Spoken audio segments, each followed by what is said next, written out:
Okay, तो physical quantity का मतलब होता है बेटा वो सारी क्वांटिटीज जिसको आप क्या कर सकते हो, मेजर कर सकते हो। जिन सारी क्वांटिटीज को आप मेजर कर सकते हो वो सारी क्वांटिटीज क्या है, फिजिकल क्वांटिटी। ठीक है, तो जो फिजिकल क्वांटिटीज होती है बेटा, इसको कैटेगराइज किया जाता है फिजिक्स में मेनली दो तरीके से।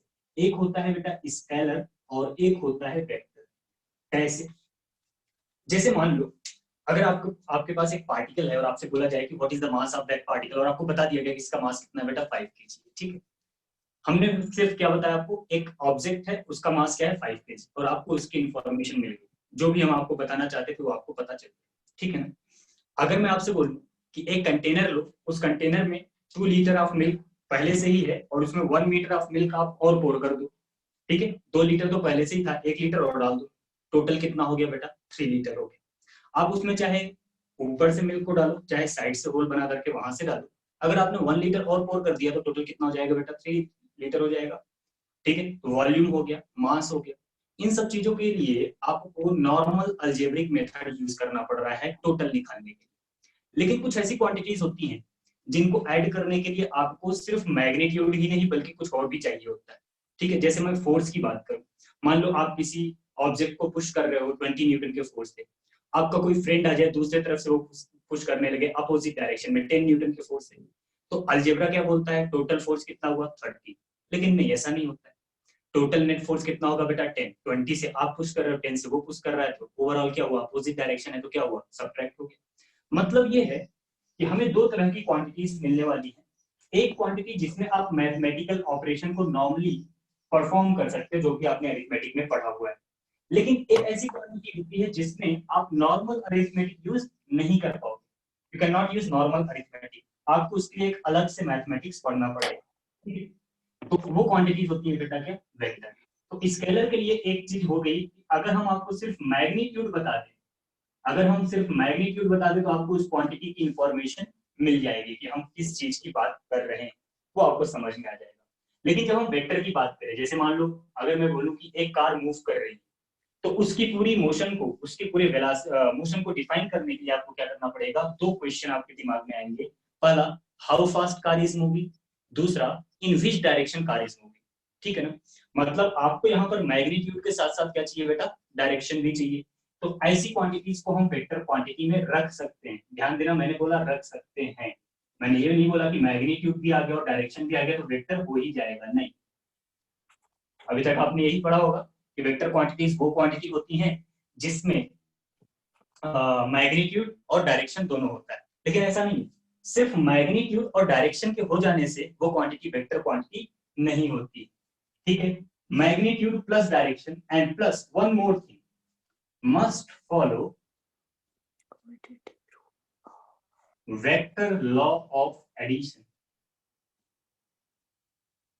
यहां पर ये भी कंडीशन होती है बेटा, अगर कोई फिजिकल क्वांटिटी वेक्टर क्वांटिटी होने वाली है, अगर किसी फिजिकल क्वांटिटी को आप बोल रहे हो कि एक वेक्टर क्वांटिटी है, तो क्या होना चाहिए, मैग्नीट्यूड भी होना चाहिए, डायरेक्शन भी होना चाहिए, मैंडेटरी है। लेकिन साथ ही साथ ये भी मैंडेटरी है कि वो वेक्टर लॉ ऑफ एडिशन को फॉलो करे, जो कि हम इस टॉपिक में पढ़ने वाले हैं।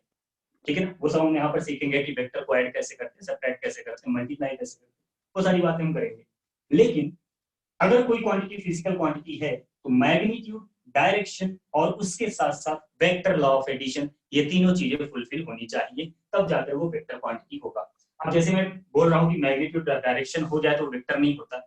जैसे मैं बात करूं टाइम की, टाइम के बारे में सब जानते हैं ना, टाइम का हमेशा एक फिक्स डायरेक्शन होता है बेटा।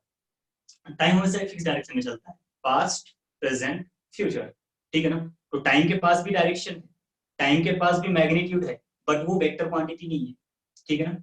वो वेक्टर क्वांटिटी क्यों नहीं बेटा, क्योंकि वो वेक्टर लॉ ऑफ एडिशन को फॉलो नहीं करता है। अब ऐसा थोड़ी ना होगा कि एक दीवार पे घड़ी टांग दो जिसमें 8 बज रहे हैं, दूसरे में दूसरी तरफ टांग दो उसमें 7 बज रहे हैं, तो टोटल टाइम माइनस हो जाएगा, ऐसा तो होता नहीं है ना।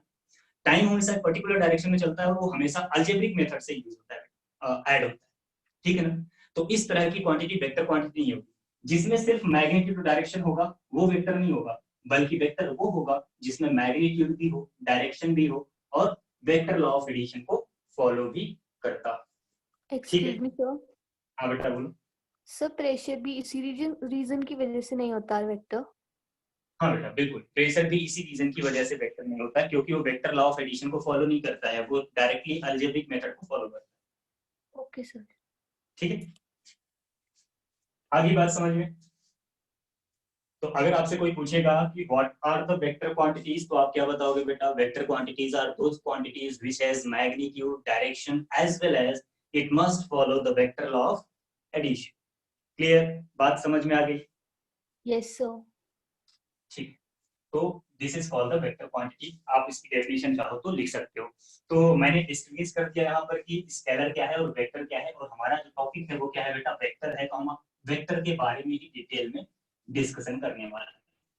ठीक है, चलिए अब अगर हमने ये समझ लिया कि वेक्टर क्वांटिटी वो क्वांटिटी है जिनमें मैग्नीट्यूड भी हो और डायरेक्शन भी हो, ठीक है ना, मैग्नीट्यूड भी हो और डायरेक्शन भी हो, दोनों हो, तो इन दैट केस अब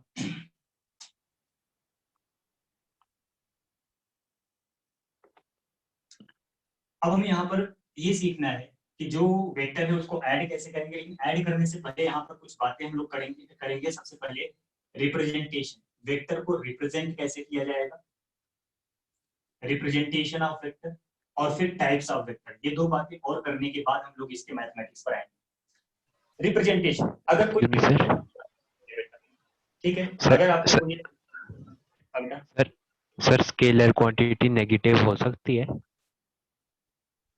बेटा नेगेटिव और पॉजिटिव होता क्या है, जरा स्पेसिफाई करो। अगर मैं बोलता हूँ कि एक क्वांटिटी नेगेटिव है, तो नेगेटिव वहां पर क्या स्पेसिफाई क्या कर रहा होता है?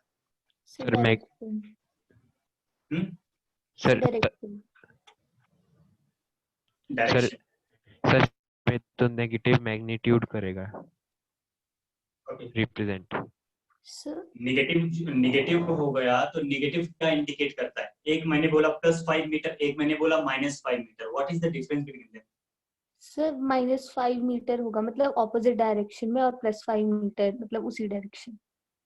तो जब भी बेटा आप प्लस और माइनस लगाओगे तो ऑलरेडी वो चीज क्या होगी? वेक्टर होगी, मतलब वेक्टर जैसी हो सकती यस।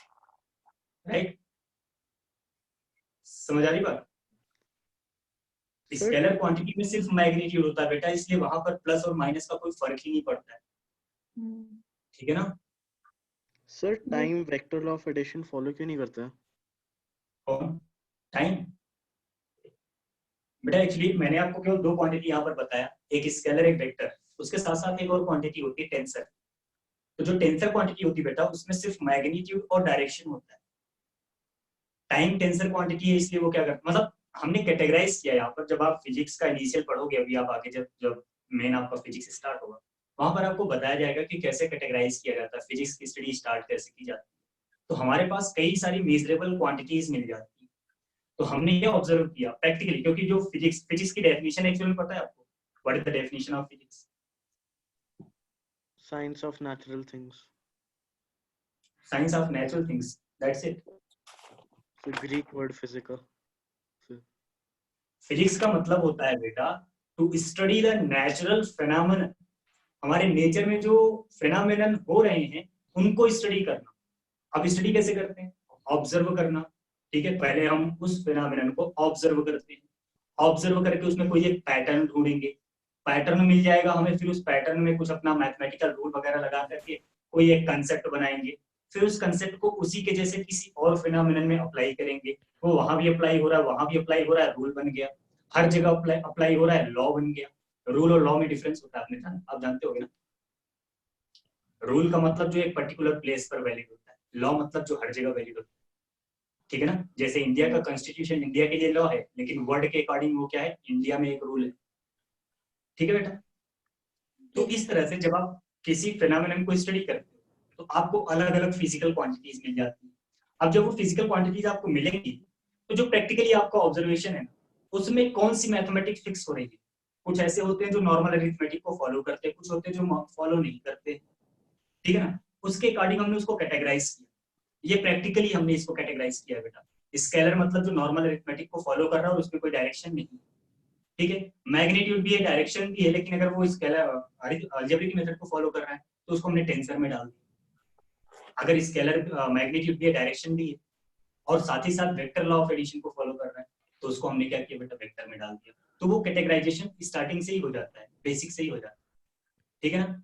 टाइम जो होता है, टाइम में मैग्नीट्यूड भी है, डायरेक्शन भी है, बट वो क्या करता है बेटा, वेक्टर लॉ ऑफ एडिशन को फॉलो नहीं करता, इसलिए क्या करते हैं उसको हम किस कैटेगरी में रखते हैं, उसको हम रखते हैं टेंसर कैटेगरी, ठीक है बेटा। सर जैसे टेम्परेचर है ना, टेम्परेचर का मैग्नीट्यूड नेगेटिव आता है और उसमें डायरेक्शन नहीं होती। टेम्परेचर का मैग्नीट्यूड नेगेटिव क्यों आता है बेटा, ये बताना। देखो पॉजिटिव और नेगेटिव का मतलब ये नहीं कि हर जगह वो सिर्फ डायरेक्शन को ही बताएंगे, और अगर इनडायरेक्टली देखा जाए तो यस ऑफ कोर्स वो हमेशा डायरेक्शन को ही बताते। मतलब ये है, जब आप टेम्परेचर को मेजर करते हो बेटा, तो क्या -10 डिग्री सेल्सियस केल्विन में निगेटिव होगा, केल्विन स्केल पर निगेटिव होगा? Sir no sir, no sir. मतलब क्या है, मतलब ये है बेटा कि जो प्लस माइनस है ना, वो डिपेंड कर रहा है कि जो स्केल आपने यूज किया, आपने सेल्सियस यूज किया, आपने centigrade use, kelvin scale use किया, फ़ारेनहाइट स्केल यूज किया, रैंकाइन स्केल यूज किया, कोई भी स्केल अगर आपने यूज किया है, तो उस स्केल का जो जीरो लेवल है ना, एक आप बेस बनाते हो, किसी भी चीज को मेजर करने के लिए बेस बनाते हो, ठीक है ना। उस जीरो लेवल के ऊपर या नीचे, ऊपर तो पॉजिटिव, नीचे तो नेगेटिव। आई बात समझ में? Yes sir. तो वहां पर नेगेटिव डायरेक्शन नहीं, बल्कि ये स्पेसिफाई कर रहा है कि नॉर्मल टेम्परेचर से ज्यादा टेम्परेचर है या कम टेम्परेचर। आई बात समझ में? वहां पर डायरेक्शन क्लियर, आगे बात समझ में? Yes sir. ठीक, चलो अब इस वेक्टर को हम रिप्रेजेंट कैसे करें। वेक्टर को रिप्रेजेंट करने के लिए आपने जान ही लिया होगा अब तक, इस तरह का एक सिंबल बनता है, एक एरो बनता है कुछ इस तरह से, है ना। ये एरो जहां से स्टार्ट होता है उस पोजीशन को बोलते हैं टेल, ये हो गया बेटा टेल। और ये जहां पर एंड होता है, एरो जहां पर जाकर एंड होता है उसको बोलते हैं क्या बेटा, टेल, ठीक है। ये हो गया टेल, ये हो गया टेल, क्लियर। और ये जो पूरी लाइन आपने ड्रॉ की यहाँ पर, मान लो ए से लेकर बी तक आपने लाइन ड्रॉ किया, तो जो लेंथ आएगी, length of the line, it will represent the magnitude. ये क्या रिप्रेजेंट करेगा बेटा, मैग्नीट्यूड, क्लियर। तो वेक्टर को रिप्रेजेंट करने का तरीका क्या है, जहां से क्वांटिटी स्टार्ट हो रही वहां पर टेल, जहां पर एंड हो रही वहां पर हेड, और वो जो टोटल लेंथ आती है बेटा वो क्या बताता है, मैग्नीट्यूड बताता है, ठीक है। जैसे अगर मैं बोलूं कि ड्रॉ द 10 न्यूटन फोर्स, ये फोर्स एक वेक्टर क्वांटिटी है, 10 न्यूटन मान लो मैंने बोल दिया, नॉर्थ डायरेक्शन में बोल दिया, मैं आपसे बोलूं चलो इसको ड्रॉ करो, तो आप ड्रॉ कर दोगे कैसे, ये यहाँ से कहीं से स्टार्ट नॉर्थ में जाना, मान लो आप एक ओरिजिन डिसाइड करोगे, सबसे पहले एक ओरिजिन की जरूरत पड़ेगी बेटा, जब भी आप क्या करोगे, इस तरह की क्वांटिटीज का डिस्कशन करोगे ना, आपको एक ओरिजिन की जरूरत पड़ेगी।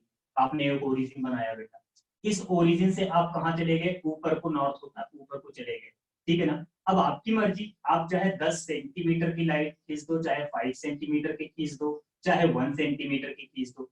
आपने यहाँ पर क्या किया, अगर आपने 10 सेंटीमीटर की लाइन ड्रॉ कर दिया तो 1 centimetre is equal to 1 newton assume किया आपने, 5 का किया तो आपने क्या किया, 1 centimetre is equal to 2 newton assume कर दिया।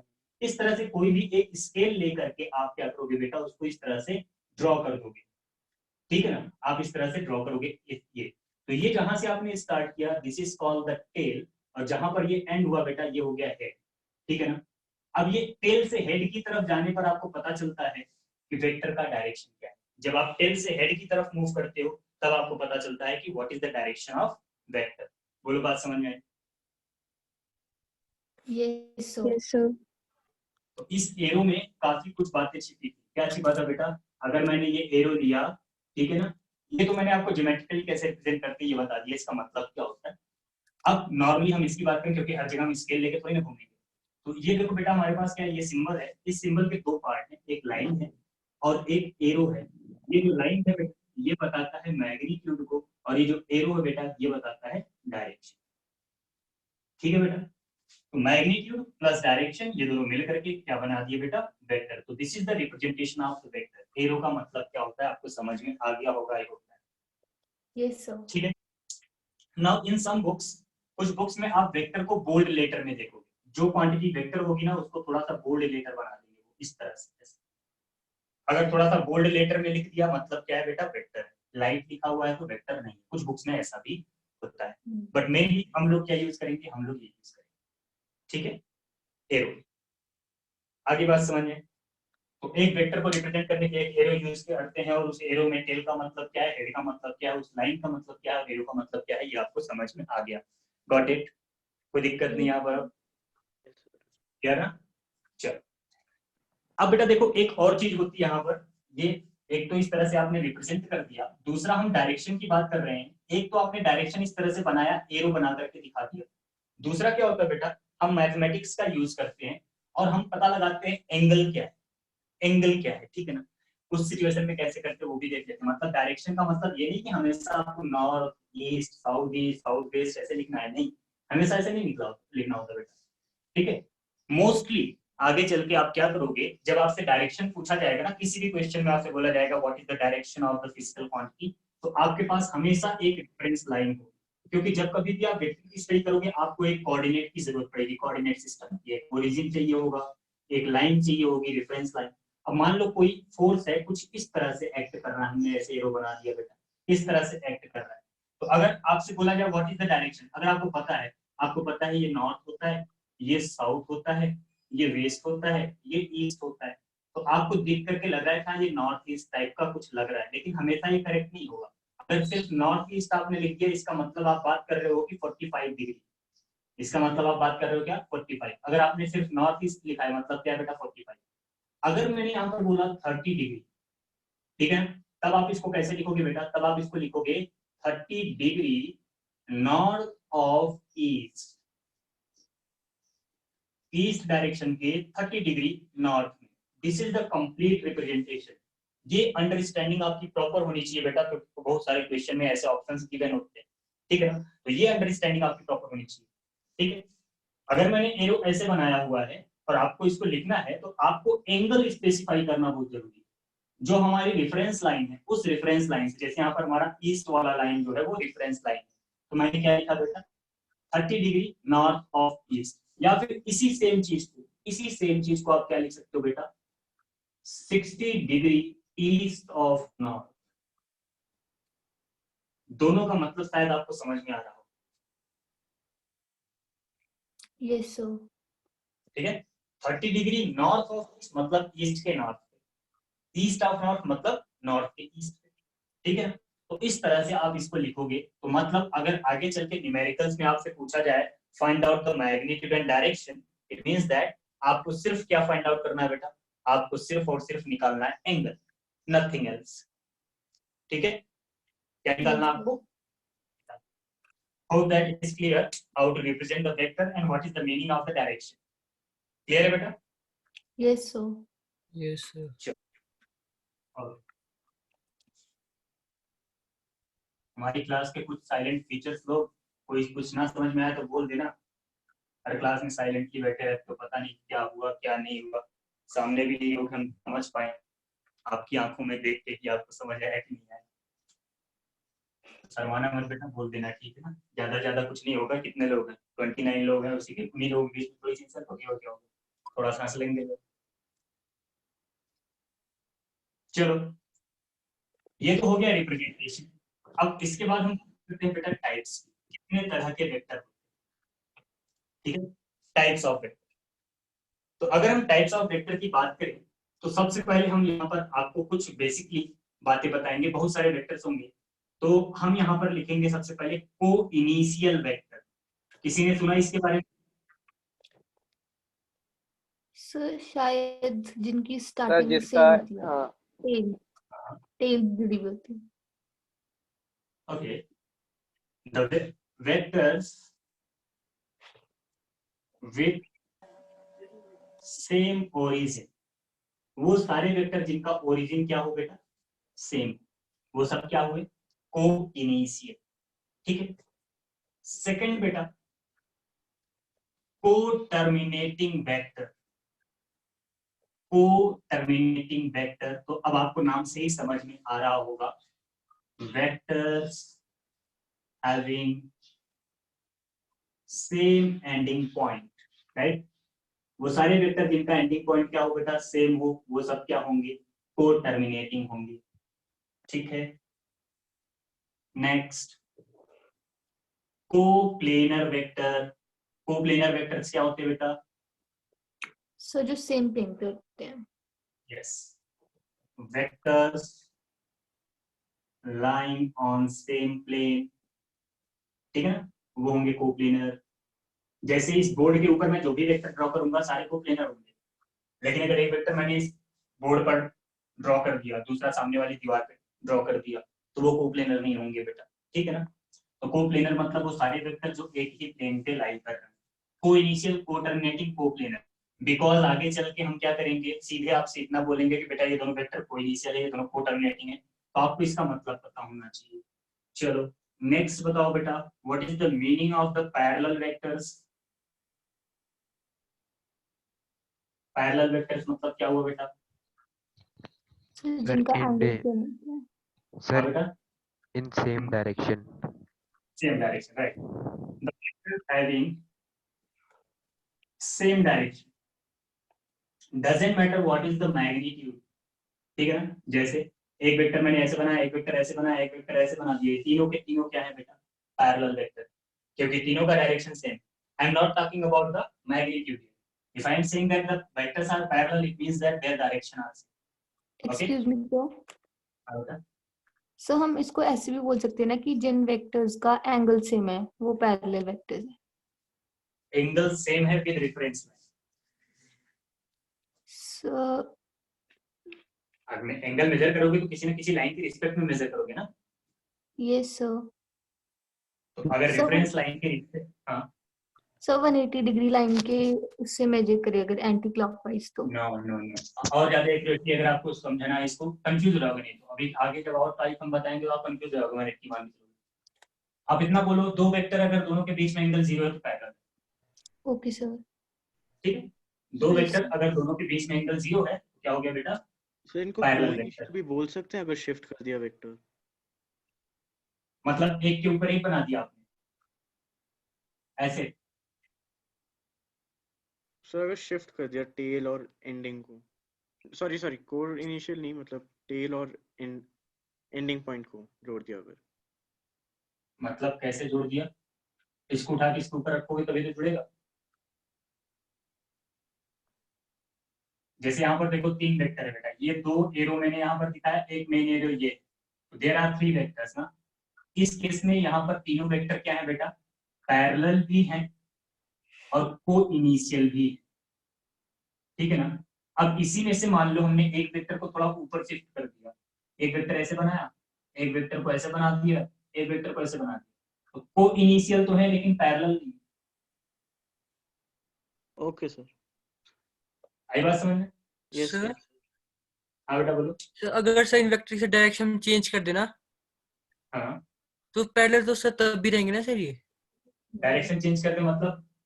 सर एक जैसे सर राइट साइड को जा रहा है और सर एक को हम लेफ्ट साइड को कर दे।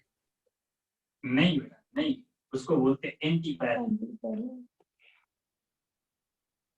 एंगल 0 होना चाहिए, 0 180 नहीं। Yes sir. ओके, तो ये हो गया बेटा vector, parallel vector, right. Now if I am going to write anti parallel तो आपको समझ में ही आ गया, एक तो बता दिया, दूसरा तो आपको समझ में ही आ गया होगा। Anti parallel, anti parallel vector का मतलब क्या हुआ बेटा? Opposite direction. Yes, vectors having opposite directions.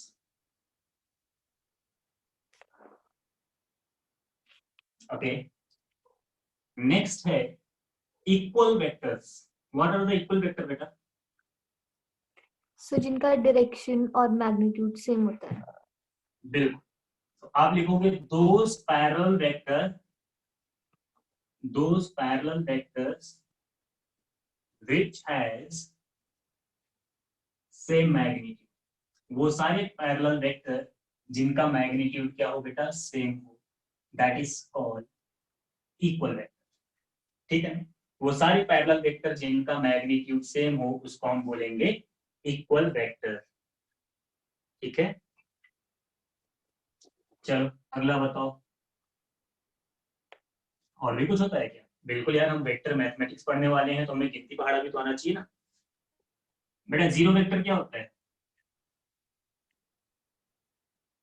Sir जिसका हाँ, इतना मैग्नीट्यूड zero- 0 होता है। बिल्कुल वेक्टर हैविंग जीरो मैग्नीट्यूड, ठीक है ना। अब मान लो अगर मैंने बोला कि दो इक्वल वेक्टर को सबट्रैक्ट कर दो, क्या मिलेगा? आप बोलोगे जीरो, नहीं जीरो नहीं, जीरो वेक्टर, क्योंकि मैग्नीट्यूड जीरो हुआ, डायरेक्शन थोड़ी ना खत्म हो गया, ठीक है, क्लियर, जीरो वेक्टर हो गया। अच्छा सर जीरो और वेक्टर की डायरेक्शन में कंफ्यूजन हो रहा होता है कि कब कहाँ होती है। बेटा जीरो वेक्टर का डायरेक्शन आपको केवल तभी आइडेंटिफाई होगा जब आप दो इक्वल वेक्टर को सबट्रैक्ट कर रहे हो, ठीक है ना। तब वो जो दोनों इक्वल वेक्टर होते हैं उनकी जो डायरेक्शन होती है वही डायरेक्शन क्या हो जाती है, जीरो वेक्टर की हो जाती ओके सर। है। अगर ऐसे नॉर्मली मैंने लिख दिया कि जीरो वेक्टर और इसका डायरेक्शन, तो वो किसी भी डायरेक्शन में हो सकता है, ठीक है। Okay sir. लेकिन अगर दो वेक्टर है, मान लो दो वेक्टर आपके पास है, vector A and vector B, दोनों के मैग्नीट्यूड सेम और दोनों ही नॉर्थ डायरेक्शन में पॉइंट कर रहे थे, जब दोनों को आप सबट्रैक्ट कर दोगे तो मैग्नीट्यूड नॉर्थ डायरेक्शन में हो गया जीरो, मैग्नीट्यूड नॉर्थ डायरेक्शन में क्या हो गया, जीरो, ठीक है। लेकिन डायरेक्शन क्या हो गया बेटा, नॉर्थ ही रहेगा, उस जीरो वेक्टर का डायरेक्शन नॉर्थ ही रहेगा। Okay sir. ओके एक्सक्यूज मी सर, हाँ बेटा, सर लोकलाइज्ड वेक्टर क्या होते हैं? लोकलाइज्ड वेक्टर, नाम से आपको इसका कुछ समझ नहीं आ रहा है? नो सर, कुछ भी समझ नहीं आ रहा। लोकलाइज्ड वेक्टर आपने सुना कहाँ? सर एनसीईआरटी बुक में तो लिखा था वहां पे कि दो तरह के होते हैं, फ्री और लोकलाइज्ड, तो लोकलाइज्ड समझ में नहीं आया। फ्री का मतलब होता है फ्री और लोकलाइज्ड ना। ये देखो बेटा क्या सर है, फ्री तो इस आ गया तरह से अभी, समझ। हाँ सर फ्री वेक्टर्स तो आ गया समझ, पर लोकलाइज्ड वेक्टर नहीं आया समझ। फ्री वेक्टर को कैसे समझा आपने, क्या होता है free vector? Sir free vector वो जिसको अगर हम मतलब उसको वैसे ही रखे, उसका एंगल वैसे ही रखे, लेकिन अगर उसको थोड़ा शिफ्ट कर दे तो वो सेम रहता है, वो चेंज नहीं होता। बिल्कुल। अब लोकलाइज्ड का मतलब क्या हो गया बेटा? सर जो चेंज हो जाता है उससे शिफ्ट करने से।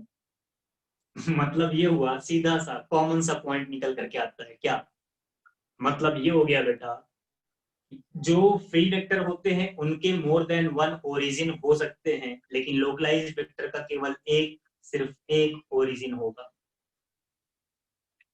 Okay sir. आगे बात समझ। सर उसका एग्जांपल्स क्या हो सकते हैं उसके लोकलाइज्ड वेक्टर के? लोकलाइज्ड वेक्टर का एग्जांपल बेटा, जैसे मान लो आप किसी पर्टिकुलर पॉइंट पर आपने कहीं पर फोर्स लगाना है, या फिर मतलब लोकलाइज्ड वेक्टर वो सारे वेक्टर हो जाते हैं जिसमें आपको कोई एक स्पेसिफिक कंडीशन दे दी जाती है, ठीक है। ओके अगर सर। मैंने ओरिजिन को फिक्स कर दिया तो उस केस में वहां पर जो भी वेक्टर लगेगा वो लोकलाइज्ड हो जाएगा, इसका ज्यादा कोई फर्क नहीं पड़ेगा। इवन ये अभी आपने पढ़ा, आगे चल के तो आप भूल भी जाओगे कि लोकलाइज्ड कहीं पढ़ा भी था हमने, ठीक है ना, ओके सर। ओके क्योंकि सर। लोकलाइज्ड केवल एक स्पेसिफिक केस में ही आता है बेटा।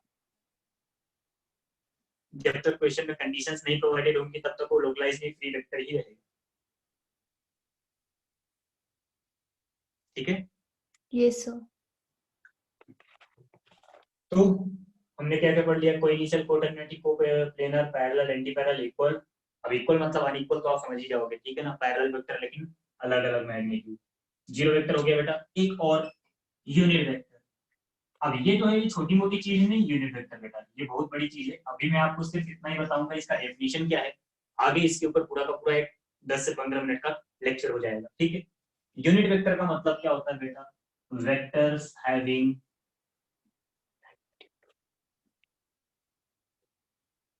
यूनिट मैग्नीट्यूड, वो सारे वेक्टर जिनका मैग्नीट्यूड 1 हो बेटा उसको बोलते हैं यूनिट वेक्टर। और यूनिट वेक्टर बड़े काम की चीज होती है बेटा, ठीक है ना। जैसे मान लो वेक्टर के बारे में जब आप पढ़ रहे होते हो, मैग्नीट्यूड अलग कैलकुलेट करते हो, डायरेक्शन अलग कैलकुलेट करते हो, ठीक है ना। मैग्नीट्यूड अलग कैलकुलेट करते हो, डायरेक्शन अलग कैलकुलेट करते हो।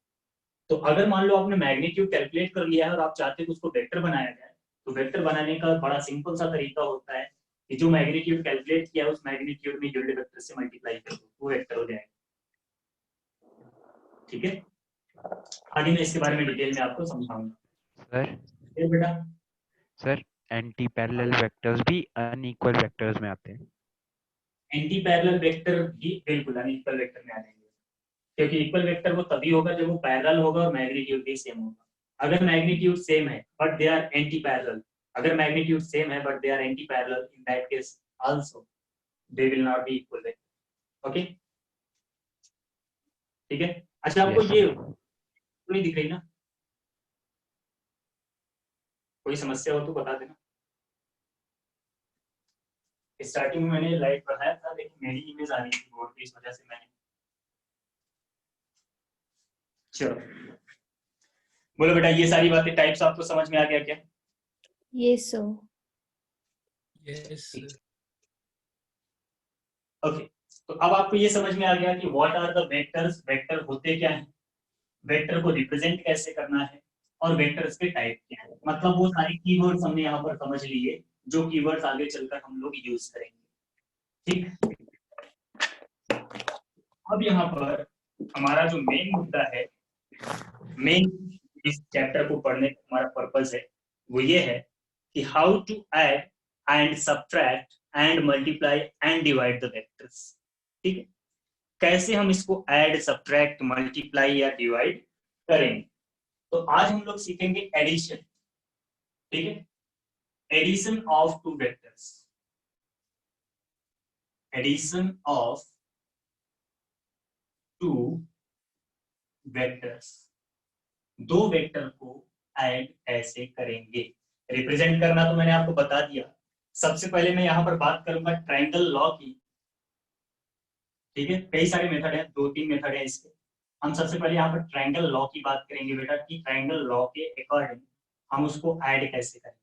ठीक है ना? तो ट्रायंगल लॉ जो होता है बेटा, ये होता है ज्योमेट्रिकल लॉ। अगर बेसिकली इसको समझा जाए तो इसको करते हैं जैसे आपको स्टार्टिंग में क्लास 6-7 में सिखाया जाता था ना कि बेटा एक लाइन क्या होती है, लाइन को ड्रॉ कैसे करते हैं। ठीक है, ट्रायंगल्स कैसे ड्रॉ करते हैं, आपने ज्योमेट्री में शायद 9th में पढ़ा होगा, ज्योमेट्री नाम से टॉपिक था आपका मैथमेटिक्स का उसमें। ठीक है, तो उसमें आप क्या करते थे बेटा, एक पर्टिकुलर स्केल लेकर के चीजों को ड्रॉ करते थे और फिर अपना कंपास लेते थे और प्रोटेक्टर लेते थे और वो बाकी सारे डिजाइन वगैरह बना करके आप वहां पर सारी चीजों को मेजर किया करते थे। तो ये ट्रायंगल लॉ भी कुछ उसी तरह का है बेटा।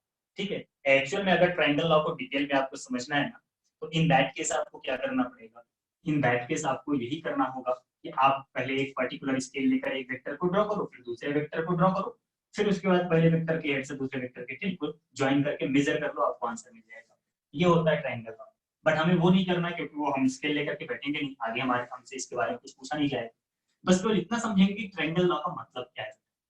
मान लो आर्बिट्रेरली मैंने तुम्हें कोई दो वेक्टर दे दिए बेटा। ठीक है, एक वेक्टर मैंने ऐसा बना दिया आर्बिट्रेरली, एक वेक्टर ये हो गया, एक वेक्टर मैंने ऐसा बना दिया बेटा, एक वेक्टर ये हो गया। ठीक है, दो वेक्टर्स मैंने आपको दिए यहाँ पर, vector A and vector B. अब करना क्या है, you have to add these two vectors, आपको इन दोनों वेक्टर को ऐड करना है। तो आपसे बोला गया बेटा, आपसे बोला गया कि इन दोनों वेक्टर के बीच का एंगल क्या है। ठीक है, आपसे यहाँ पर ये फाइंड आउट करने को बोला जाएगा कि what is the angle between these two vectors, मतलब वो आपको क्वेश्चन में प्रोवाइडेड होगा। So how you are going to decide what is the angle between two vectors. सबसे पहले तो आपको ये सीखना चाहिए कि वेक्टर को हम डिसाइड, वेक्टर के बीच में एंगल है कितना वो हम डिसाइड कैसे करें। तो वेक्टर्स के बीच में एंगल को डिसाइड करने का दो तरीका होता है। एक तरीका क्या है हमारे पास, एक तरीका है कि पहले एक वेक्टर को आप ड्रॉ कर लीजिए अपने एक कहीं पर भी, क्योंकि वो फ्री वेक्टर है। इस वेक्टर को हमने उठाया यहाँ पर बना, ठीक है, ये हो गया हमारा वेक्टर। अब करना क्या है, अब वेक्टर बी के टेल को, वेक्टर बी के टेल को उठा करके वेक्टर ए के टेल पर डालना है। वेक्टर बी के टेल को उठाकर वेक्टर ए के टेल पर डालना है। ठीक है, तो हमने इसको यहाँ पर इस तरह से मैच करा दिया। ठीक है, विदाउट चेंजिंग द डायरेक्शन, हमने केवल शिफ्ट किया। हमने क्या किया बेटा, केवल शिफ्ट किया। तो ऐसे भी नहीं, मैं सिर्फ शिफ्टिंग की बात कर लेता हूँ। ये वेक्टर ए हमारा थोड़ा सा तिरछा था, तो बिल्कुल वैसे ही हम इसको क्या करेंगे, बिल्कुल वैसे ही यहाँ पर ड्रॉ कर लेंगे जैसे वो था दूसरी जगह पर। ठीक है, ये वेक्टर ए हो गया। अब वेक्टर बी भी जैसे था उसको भी वैसे ही हम क्या करेंगे, शिफ्ट करेंगे। बस शिफ्ट करने का काम हमारा केवल इतना है कि दोनों के टेल मीट कर जाने चाहिए। ठीक है, ये वेक्टर बी हो गया। हमने क्या किया बेटा, हमने बस इन दोनों वेक्टर्स को शिफ्ट किया है। बस वेक्टर ए को शिफ्ट किया, शिफ्ट करके लाए यहाँ पर रख दिया। वेक्टर बी ऐसे था, इसको उठाया यहाँ से शिफ्ट किया, यहाँ रख दिया। दोनों के टेल को मैच करा दिया। अब दोनों के टेल को मिलाने के बाद there will be two angles. एक एंगल ये होगा बेटा, ठीक है, और एक एंगल और है बड़ा वाला, है ना, एक एंगल ये भी है। ये बड़ा वाला। तो there are two angles. Which one is going to be the angle between the two vectors? So the smaller one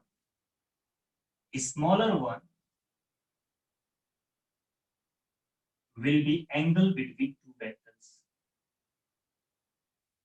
Angle between two vectors. Okay, बात आई समझ में? पहला तरीका तो ये हो गया कि दो वेक्टर्स अगर आपको दिए हैं तो दोनों वेक्टर के टेल को आपस में ज्वाइन कर दो। टेल को आपस में ज्वाइन करने के बाद जो भी आपको यहाँ पर मिलेगा ऑब्टेन होगा छोटा वाला एंगल, वही एंगल क्या होगा? एंगल बिटवीन टू वेक्टर्स होगा। बोलो बात समझ में आई क्या? So why not the larger one? बेटा ये हमारा, मैंने बताया ना कि हम अभी बेसिक पढ़ रहे हैं, बेसिक्स में कुछ रूल बनाए जाते हैं, ठीक है ना? तो ये रूल इस तरह से बना दिया जाता है।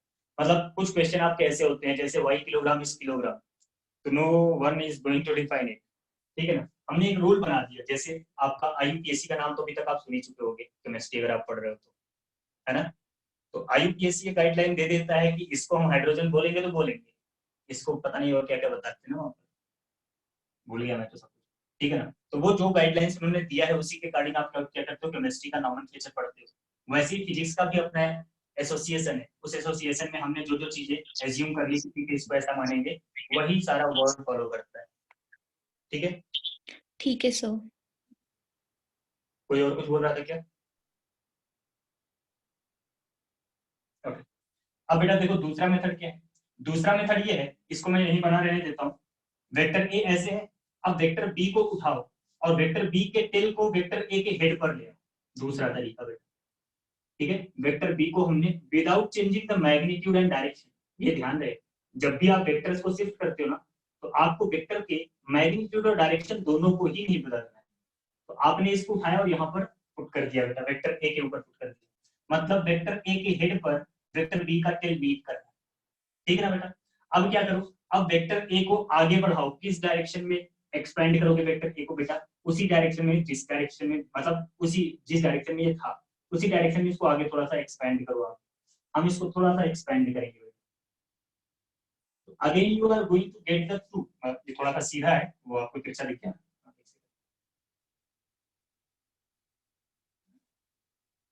ये कुछ ऐसा, ठीक है बेटा? वेक्टर ए को हमने आगे एक्सटेंड कर दिया। आगे एक्सटेंड करने के बाद आपको यहाँ पर देखो क्या मिल रहा है, फिर से दो एंगल मिल रहा है। ये आपका रेफरेंस लाइन हो गया, वेक्टर ए को ही आपने रेफरेंस मान लिया है, ठीक है? वेक्टर ए को ही आपने रेफरेंस मान लिया है। तो अगर आपने वेक्टर ए को ही रेफरेंस मान लिया तो there is again two angles, आपको यहाँ पर फिर से दो एंगल मिल रहे हैं। एक एंगल आपको ये मिल रहा है बेटा और एक एंगल आपको ये मिल रहा है। कौन सा एंगल मानोगे आप? Smaller one. The smaller one will be the angle between the two vectors. बोलो बात समझ में आई? दोनों तरीके समझ में आया क्या? Yes sir. टेल को टेल पे रख दो तब मेजर कर सकते हो, या फिर टेल को हेड पर रख दो, और दोनों ही काम आप इस तरह से करोगे कि किसी भी वेक्टर का मैग्नीट्यूड और डायरेक्शन ना बदले। आप इसको शिफ्ट करके इस बोर्ड में, क्या आप इस बोर्ड से उठाकर आप सामने वाली दीवार पे भी रख सकते हो, बस ध्यान इतना रहे डायरेक्शन नहीं बदलना चाहिए और मैग्नीट्यूड नहीं बदलना चाहिए। बोलो बात समझ में आई? सर जब वेक्टर एक्सटेंड कर रहे हैं तो हम बस उसे क्या शिफ्ट कर रहे हैं उसी पॉइंट के अलोंग? नहीं, मतलब मैंने एक रेफरेंस लाइन, इसी मतलब ऐसा मैंने माना कि ये वेक्टर ऐसे जा रहा था, अगर ये कंटिन्यू होता तो कहाँ जाता? ऑब्वियसली ऐसे जाता, तो उसी को थोड़ा सा डॉटेड लाइन से इसीलिए दिखाया। That is not actually vector, मैंने सिर्फ इसका लाइन ऑफ एक्शन, आप you can say line of action, this line is the, जो डॉटेड लाइन हमने आगे एक्सटेंड करी है बेटा, that is actually line of action of the vector. Sir जिस लाइन की सर इसमें एंगल बिटवीन वेक्टर वो जैसे एक स्मॉलर एंगल है और दूसरा वाला 360 तक नहीं घूमेगा क्या? ये वाला नहीं बेटा, इस वाले केस में मैंने क्या किया, इस वाले केस में मैंने वेक्टर ए को ही रेफरेंस मान लिया, तो जहां से रेफरेंस स्टार्ट हुआ यहां से घूमते हुए यहाँ है रेफरेंस खत्म। सर रेफरेंस के रिस्पेक्ट में लेते हैं एंगल? हाँ रेफरेंस के रिस्पेक्ट में लेते हैं एंगल्स?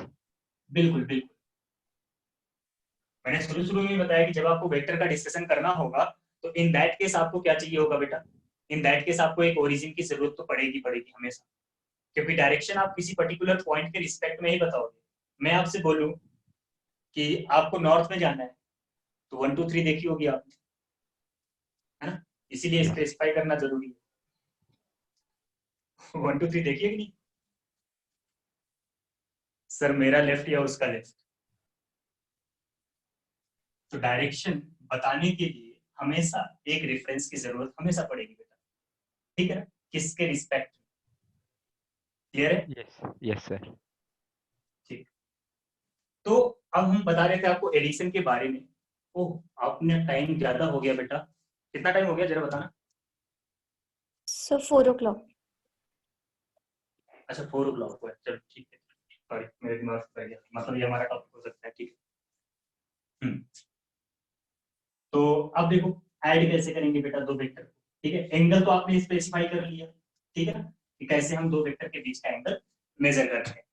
चलो बेटा अब क्या करना है, अब आपको ये करना है कि देयर आर टू वेक्टर्स, आपको दो वेक्टर गिवन है, एक वेक्टर ये गिवन है बेटा वेक्टर ए, और दूसरा वेक्टर कुछ आपको ऐसे गिवन हो गया, मान लो ये हो गया वेक्टर बी। और मैं ये बोलता हूँ क्वेश्चन में आपको दिया है एंगल बिटवीन टू वेक्टर्स, वैसे इसकी कोई जरूरत नहीं, आपको बस एंगल बता देंगे तो भी काम हो जाएगा। Angle between two vectors a and b, a और बी के बीच का जो एंगल है बेटा इज थीटा, उसको हमने क्या ले लिया बेटा, थीटा ले लिया। तो अगर हमने उसको थीटा ले लिया तो हम इसको कैसे सॉल्व करेंगे, ट्रायंगल लॉ ऑफ एडिशन से कैसे सॉल्व करेंगे, ये ट्रायंगल लॉ ऑफ एडिशन है। सबसे पहले किसी एक वेक्टर को हॉरिजॉन्टली ड्रॉ कर लो, मैंने इसको एक को हॉरिजॉन्टली ड्रॉ कर दिया। अब मैंने क्या बोला बेटा कि हॉरिजॉन्टली, ये कुछ एंगल पर था, मैंने इसको हॉरिजॉन्टल बना दिया। हॉरिजॉन्टल बना दिया तो अब हमारे दिमाग में बात क्या होनी चाहिए, हमारे दिमाग में बात ये होनी चाहिए कि आप इसको कहीं भी घुमा दो, ए को कहीं भी घुमा दो, बी को जब ड्रॉ करना तो ये नहीं बदलना चाहिए, थीटा नहीं बदलना चाहिए, ठीक है ना? तो अब बी के टेल को इसके ऊपर रखो और इस तरह से रखो बेटा कि इसका एंगल बदले ना, इसका एंगल चेंज ना हो। तो अब हम क्या करेंगे, थोड़ा सा ऐसा था तो हम इसको इस तरह से ऐसे ज्वाइन, ठीक है ना? और यहाँ पर हमने डायरेक्शन को ध्यान नहीं दिया है, यहाँ पर मैंने ये नहीं देखा कि ए किधर था बी किधर था, यहाँ पर मैंने क्या देखा, इस लाइन को थोड़ा सा आगे एक्सटेंड किया और इनके बीच का जो एंगल था, ये वाला जो एंगल था वो थीटा ही होना चाहिए, ठीक है? समझ आई बात कैसे ड्रॉ करना है, सर समझ आई बात? बी देख सकते थे रेफरेंस के लिए, क्या? सर हम बी वेक्टर को भी रेफरेंस के लिए ले सकते थे जहाँ पे ए रखा है। बिल्कुल आपकी मर्जी, हमने बी को बना दिया बेटा, हमने बी वेक्टर को बना दिया, ठीक है? अब ए वेक्टर के टेल को इसके ऊपर रख दो, ठीक है ना? बस ध्यान ये रहे कि ए और बी के बीच का एंगल नहीं बदलना चाहिए, जितना दिया था उतना ही होना चाहिए। थोड़ा तिरछा बना देता हूँ, मान लो कुछ इस तरह से, आप किसी को भी रेफरेंस ले लो उससे फर्क नहीं पड़ता है, ठीक है बेटा? ये वेक्टर ए बना दिया, अगेन ए और बी के बीच का जो एंगल है बेटा वो थीटा ही होना चाहिए, वो नहीं बदलना चाहिए, किसी को भी रेफरेंस ले सकते, ओके सर। ठीक है? तो अब क्या करना है बेटा? हाँ बेटा बोलो। सर जैसे आपने बी को मतलब नीचे पहले बी को बनाया तो उसकी डायरेक्शन चेंज नहीं होगी? मैं वही तो बोल रहा हूँ बेटा, यहाँ पर जब आप एडिशन करते हो ना तो एडिशन के टाइम पे डायरेक्शन मायने नहीं रखता है, मायने क्या रखता है, सिर्फ और सिर्फ एंगल बिटवीन टू वेक्टर। ये दो वेक्टर है बेटा, मान लो एक वेक्टर ऐसे पड़ा हुआ था, एक वेक्टर ऐसे पड़ा हुआ था, ये जो कैप है वो उसका टेल है मान लो, ठीक है ना? आपको जोड़ना हुआ, ये दोनों तिरछे प्रेसे इधर उधर कहीं पड़े हुए थे, ठीक है ना? आपको जोड़ना हुआ, आपने एक को पकड़ा सीधा कर दिया, अब दूसरे को इसके ऊपर रखना है। बस ध्यान ये रहे कि जब वो ऐसे पड़े हुए थे ना पहले, उनके बीच में जो एंगल था वही एंगल अब भी होना चाहिए। अगर ये एंगल इनके बीच का थीटा हो गया, अब इन दोनों वेक्टर को एक साथ आप कहीं भी घुमा दो, किसी भी डायरेक्शन रोटेट कर दो, उनके बीच का एंगल तो बदलेगा नहीं, तो रिजल्टेंट बदलेगा नहीं। Yes sir. ठीक है, तो इसलिए आप फ्री होते हो, आप इसको किसी भी तरह से ड्रॉ कर सकते हो, हम इसको थोड़ा सा अपने कन्वीनियंस के लिए सीधा सीधा ड्रॉ कर लेते हैं। बस ध्यान क्या रखना है, दोनों वेक्टर के बीच का एंगल ना बदले। अगर ऐसा होता है तो जब आप वेक्टर ए के टेल को वेक्टर बी के हेड से जोड़ोगे, वेक्टर ए के टेल को वेक्टर बी के हेड से जोड़ोगे, then you will get vector A plus vector b which is represented as r vector resultant। ठीक है, यहां पर भी देखो क्या होगा, यहां पर भी आप इसको इस तरह से ज्वाइन करोगे, वेक्टर बी के टेल को वेक्टर ए के हेड से जोड़ा ऐसे, ठीक है? तो अब ये आपको मिल गया क्या बेटा, vector B plus vector A is equals to are.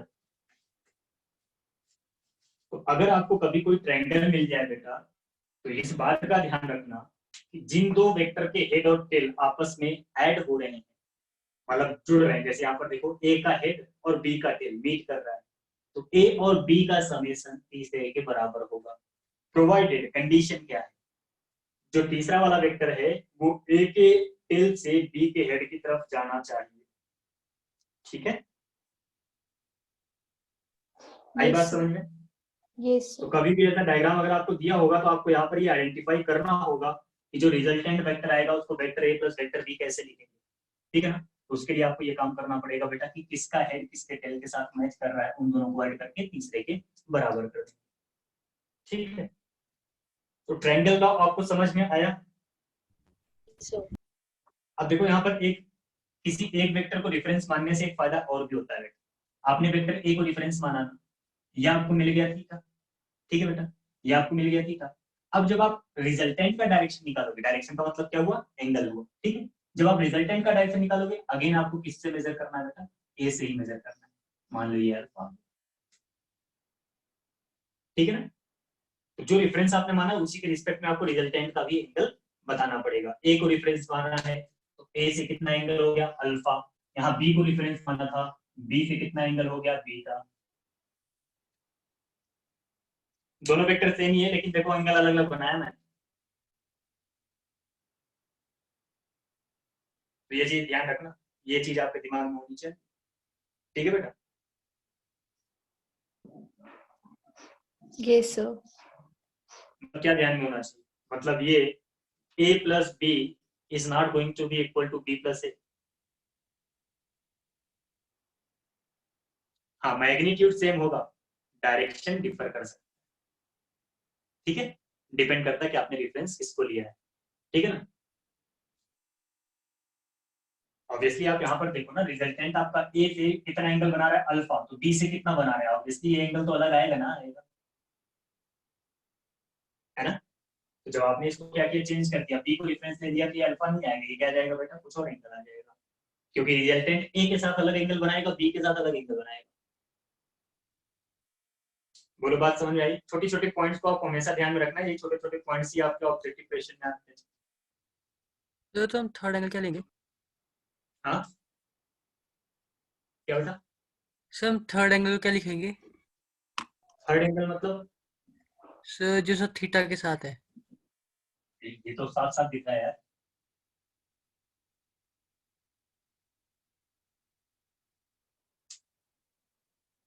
आया समझ में? नो सर नाम से हमें से कुछ भी दे सकते हैं। नहीं, वो नाम आप कुछ भी रख दो लेकिन बाद में स्पेसिफाई तो करो। मान लो आपने इसको बोला गामा है, तो गामा कितना है, 180 माइनस थीटा है। Yes sir.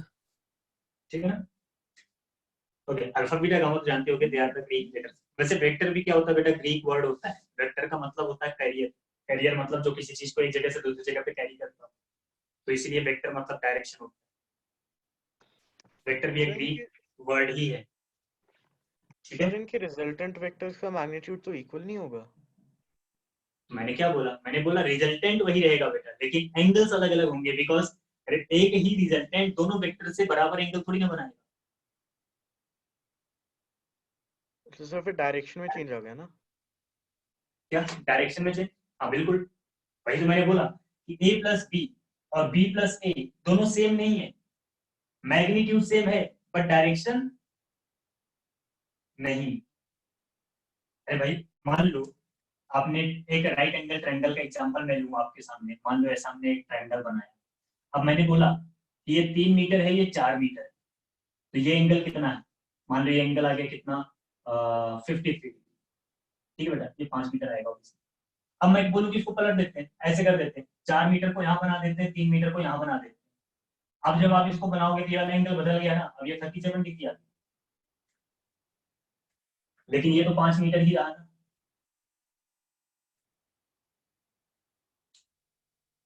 यस बोलो, सर है ना? हाँ बेटा, सर ओनली मैग्नीट्यूड सेम, ऐसे ये a plus B vector is not equal to b plus A vector. बिल्कुल, मतलब अगर आप इसको लिखोगे ना तो ऐसे लिखोगे, vector a plus vector b does not equal to vector b plus vector a। ठीक है ना, क्लियर? इट कैन बी, बेटा देखो यहाँ पर मैंने ऐसे लिखा है, but in some cases it can be, अगर वेक्टर ए और वेक्टर बी दोनों क्या हो जाए बेटा, मैग्नीट्यूड में सेम हो जाए, तब ये इक्वल भी हो जाएगा। यस ठीक सर। है ना। मान लो अगर ये भी 3 मीटर ले लिया, ये भी 3 मीटर ले लिया, तो ऑब्वियसली ये भी एंगल कितना होगा 45 डिग्री, ये भी एंगल कितना होगा बेटा 45 डिग्री। मतलब ऐसा है, but not in all cases, in some cases they can be equal. ठीक है ना। लेकिन in all cases the magnitude of a plus b will be equal to the magnitude of b plus c.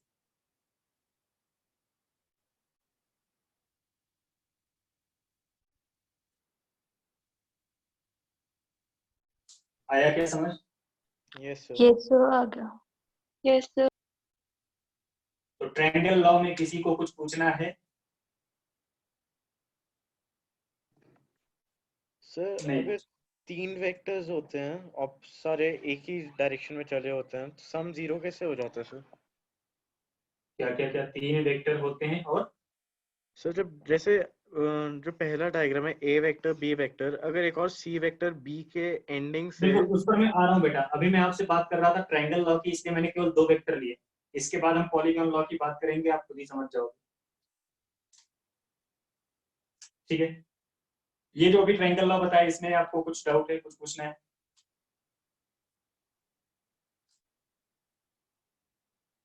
आज Aditya join किया है क्या? आदित्य विक्रम सिंह।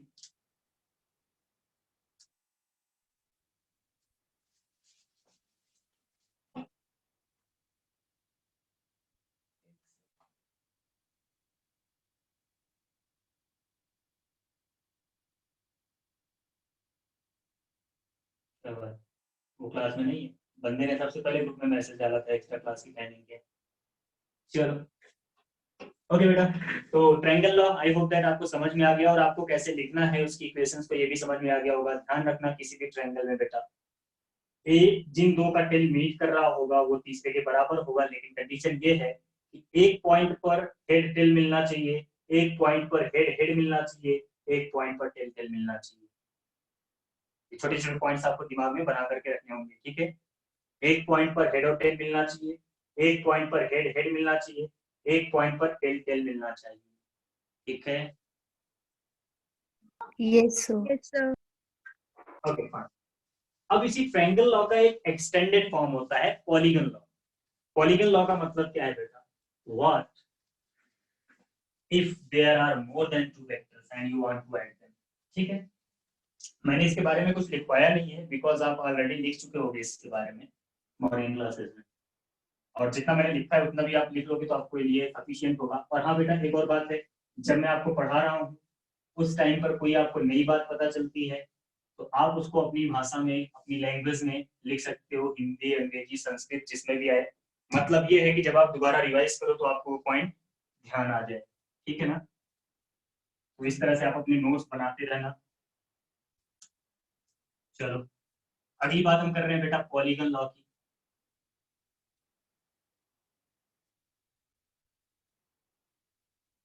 अब polygon law में क्या होता है? पॉलीगन लॉ में होता है you have to add more than 2 vectors by this geometrical method। ठीक है। अगर मान लो आपके पास एक से ज्यादा, 2 से ज्यादा वेक्टर्स हैं, there are too many vectors and you want to add them। ठीक है ना। करना क्या है बेटा? पॉलीगन में क्या हुआ बेटा? Addition of more than 2 vectors, more than 2 vectors। ठीक है। अब इसमें क्या होगा? ऑब्वियसली मैं वेक्टर ड्रॉ करने नहीं जा रहा हूं, आपको कई सारे वेक्टर दिए हैं और हर एक सिचुएशन में आपको स्पेसिफाई किया गया है कि मान लो आपके पास a b c d e and that बहुत सारे वेक्टर्स, आपको स्पेसिफाई किया रहेगा ए और बी का एंगल कितना है, बी और सी का एंगल कितना है, सी और डी का एंगल कितना है, डी और ई का एंगल कितना है। मतलब हर दो वेक्टर के बीच का एंगल आपको क्वेश्चन में स्पेसिफाई किया रहेगा। ठीक है। How to use this law, how to use this law to find out the result है। ठीक है। तो सबसे पहले कोई भी एक वेक्टर जो आपको बड़ा सुंदर सा लग रहा हो उसको ड्रॉ करो। ये बना दिया मैंने वेक्टर। ठीक है। अब क्या करना है बेटा? अब आपको ए के ऊपर किसी दूसरे वेक्टर को ड्रॉ करना है, लेकिन वो दूसरा वेक्टर कौन सा होगा? जिसके बारे में आपको पता होगा। ठीक है ना। जिसके बारे में आपको आइडिया होगा कि हाँ ए और बी के बीच का एंगल ये है, या फिर ए और सी के बीच का एंगल ये है, जिसके बारे में पता होगा उसको ड्रॉ करोगे। मान लो हमें बी पता है, हमने बी को यहाँ पर ड्रॉ कर दिया बेटा, ये ऐसे ड्रॉ कर। कंडीशन क्या है, the angle between them is not going to change. तो मान लो ये एंगल θ1 दिया था, θ1 बी बना दी। अब इस बी वेक्टर के ऊपर आपको सी वेक्टर रखना है, बिल्कुल वैसे ही, कैसे, हेड के ऊपर टेल, ठीक है। वेक्टर सी को रख दिया जाए, मान लो वेक्टर सी को रख दिया, मैंने ये रख दिया ऐसे, ये हो गया वेक्टर सी। ध्यान क्या रखना है बेटा, बी और सी के बीच का एंगल चेंज ना हो, मान लो θ2 दिया, फिर सी के ऊपर आपने मान लो डी बना दिया, मान लो ऐसा कुछ भी हो सकता है बेटा, एंगल मान लो 90 डिग्री दिया तो ऐसा बन जाएगा, बी हो गया, ये सी वेक्टर हो गया, ये डी वेक्टर, ठीक है ना। Angle should not be change, करते जाओ, जितने भी दिए हैं आप उसको बनाते जाओ। मान लो एक और वेक्टर आपको दे दिया गया, ये लो ऐसे बनाते हो, इतना बड़ा, ठीक है ना, ये हो गया आपका ई वेक्टर। और क्वेश्चन में जो एंगल दिया था दैट मस्ट बी सेम, तो मान लो θ4 हो गया, ठीक है, ये θ1 था, θ2 था, ये θ3 हो गया, θ4 ऐसे। ये हमारा वेक्टर के था बेटा, ये वेक्टर की हो गया। मान लो बस इतने ही 5 ही दिए हुए हैं। मैंने क्या स्टेप फॉलो किया बेटा, सबसे पहले एक रेफरेंस वेक्टर बनाया, फिर उसके ऊपर बारी बारी से अकॉर्डिंग टू कंसेप्ट बी को बनाया, बी के ऊपर सी को बनाया, सी के ऊपर डी को बनाया, डी के ऊपर ई को भी बनाया, सारे बनाए हमने, ठीक है बेटा, सारे बनाए हमने। कंडीशन जो एंगल गिवन था वो रखा हमने, मैग्नीट्यूड बड़ा था तो बड़ी लाइन बनाई, मैग्नीट्यूड छोटा था छोटी लाइन बनाई, लेकिन एंगल जो हमें गिवन था ए बी के बीच का वही बनाया, बी सी के बीच का वही बनाया, सी डी के बीच में जो गिवन है वही बनाया, ठीक है बेटा, हो गया, कहानी खत्म, ड्राइंग हो गई। रिजल्टेंट कैसे निकालें, रिजल्टेंट ऐसे निकलता है बेटा, जो आपका इनिशियल वेक्टर है उस इनिशियल वेक्टर के टेल को जो आपका फाइनल वेक्टर है उसके हेड से जोड़ना है, ऐसे। ये बीच में आपने क्या किया कोई फर्क नहीं पड़ता है, ठीक है ना, इनिशियल वेक्टर के टेल से फाइनल वेक्टर के हेड को ऐड करना है, वो ज्वाइन करना है। तो ये इतनी सी लाइन आई ना यहाँ पर, ये इतनी छोटी सी लाइन जो है, this is the resultant vector r vector is equals to a vector plus b vector plus c vector plus d vector plus e vector। ये जो छोटी सी लाइन आ रही है, ये बोलो, कुछ बात समझ में आ रही क्या? ये सो लक्ष्य लक्ष्य अभय आस्था तो बोल ही रही है, अक्षित, देवांगी, अरे यार अपनी शक्ल तो दिखाते नहीं हो, कम से कम आवाज ही सुना दिया करो, कुछ बोल लिया करो, हाँ ना। Yes sir. यस समझ आई सर। बात? अच्छा, अभी इसके पहले मुझसे कोई कुछ बोल रहा था कि जीरो कैसे हो जाता है, बेटा बताओ कि क्या जीरो कैसे हो जाता है?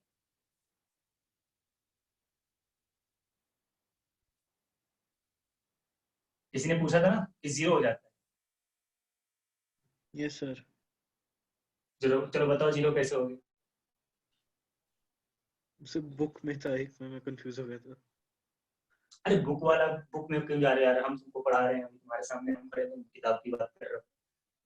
अभी क्या समझ में आया, क्या समझाया मैंने आपको? जब आपकी पूरी ड्राइंग कंप्लीट हो जाए, ठीक है, पूरी ड्राइंग आपकी कंप्लीट हो जाए, तो जो इनिशियल वेक्टर का टेल था उसको फाइनल वेक्टर के हेड से जोड़ दो, यही बताया ना? Sir yes sir. हाँ, सर वो बताऊं कौन सा वाला केस था? कौन सा वाला? जो लास्ट वेक्टर है ना, उसका हाँ, हेड इनिशियल वेक्टर से मिल रहा है, इनिशियल वेक्टर की टेल से मिल रहा है।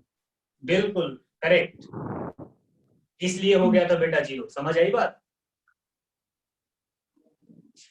इसके पहले वाला जो डायग्राम था उसमें देखो ऐसा था और ये ऐसा था, है ना, ऐसा था। अगर इसी डायग्राम को हम इस तरह से बनाए, ध्यान देने वाली बात है एरो, इसको मैंने ऐसे बनाया, ऐसे। अब देखो क्या हुआ, मतलब वेक्टर ए इधर गया, वेक्टर बी इधर गया, वेक्टर सी वापस ए के टेल पे आ गया, रिजल्टेंट क्या हो गया, जीरो हो गया। बोलो बेटा, समझ आया? हाँ बेटा बोलो। सर पाइथागोरियन ट्रिपलेट्स का जब हम ऐसे ट्रायंगल बनाएंगे तो वो हमेशा जीरो आता है? बिल्कुल, पाइथागोरियन ट्रिपलेट का मतलब क्या हुआ बेटा? यस दोनों का सर। जो, अब पाइथागोरियन ट्रिपलेट में देखो हमेशा जीरो आने का सीन क्या है, हमेशा 0 आने का सीन ये है कि आपको 3 वेक्टर गिवन होंगे और बोला जाएगा ये पाइथागोरियन ट्रिपलेट, ठीक है ना।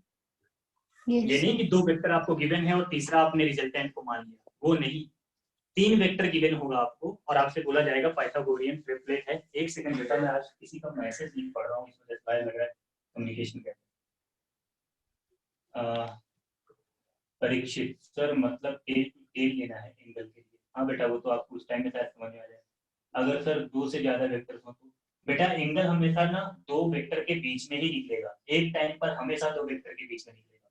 अब ऐसा थोड़ी कर पाओगे कि ए बी और सी तीनों के बीच में एक साथ एंगल निकाल दो, है ना। एक टाइम पर केवल 2 के बीच में आपको एंगल मिलेगा, ठीक है परीक्षित। वो सॉरी, उस टाइम पे मैंने मैसेज देखा नहीं था बेटा, चैट वाला बॉक्स ऑन नहीं किया,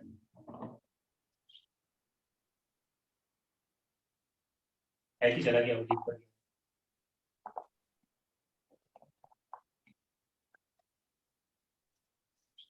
सर 0 क्यों हुआ? ओ बेटा एक सेकंड बताता हूँ 0 क्यों हुआ।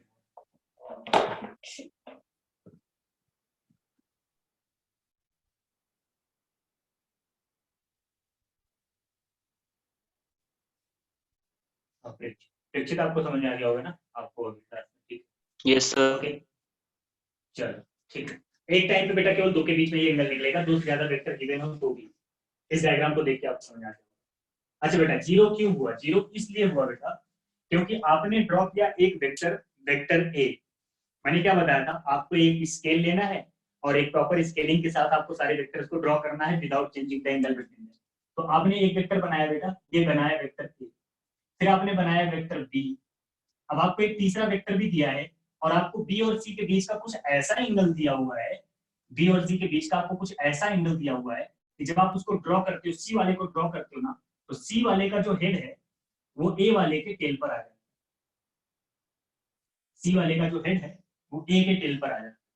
तो अगर बेटा फाइनल वेक्टर का हेड इनिशियल वेक्टर के टेल पर आ गया तो इनिशियल से फाइनल के बीच की डिस्टेंस क्या हुई? इनिशियल के टेल से फाइनल के हेड के बीच की डिस्टेंस क्या हो जाएगी बेटा? 0, क्योंकि दोनों क्या हो गए, मीट कर गए ना, एक ही पॉइंट पर आकर मीट करेंगे, ठीक है। तो इसलिए रिजल्टेंट हो गया बेटा 0।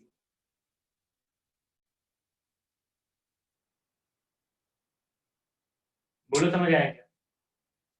ओके, तो पॉलीगन लॉ आपको समझ में आ गया बेटा? ट्रायंगल और पॉलीगन लॉ दोनों समझ में आ गए? Yes sir. Okay, anybody want to ask anything else? जल्दी बताओ, आपके साथ अपनी अगली क्लास भी, मेरी भी अगली क्लास है, बच्चे आ रहे हैं। और कुछ पूछना है बेटा? बाकी और डिटेल में हम लोग कल बातें करेंगे इसके बारे में, अभी बहुत कुछ बाकी, बहुत सारी इंटरेस्टिंग बातें होनी है, ठीक है। ओके, कुछ पूछना है? नहीं? No sir. चलो ठीक, ठीक है फिर बेटा, मैं ये मीटिंग एंड कर रहा हूँ क्योंकि हमारी अगली मीटिंग है। Thank you sir. Thank you sir. Thank you, thank you thank you बेटा, thank you, Thank you, thank sir. You, thank you.